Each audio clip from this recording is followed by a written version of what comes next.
Hello, I'm Jordan Gray. I'm a comedian and an actor, and I'm the writer and creator of Transaction. I was the first ever transgender contestant on The Voice UK. What that essentially makes me is an LGBTQI Z-list celebrity.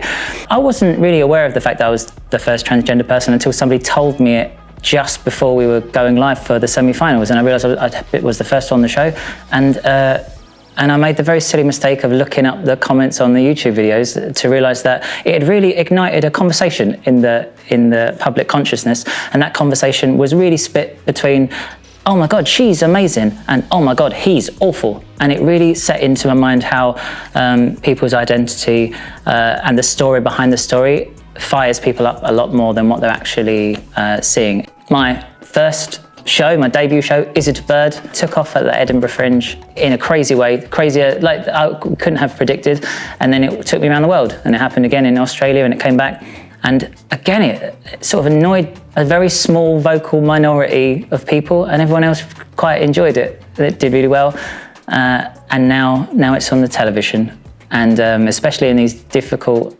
dark times, it's quite a nice little ray of light that Channel 4 has chosen to stick that show on the television, because it's going to make a lot of people very angry. My performance on Friday Night Live is very short, about 4.5 minutes performance, during which I got nude and played the piano with a part of my body that I wouldn't traditionally play the piano with.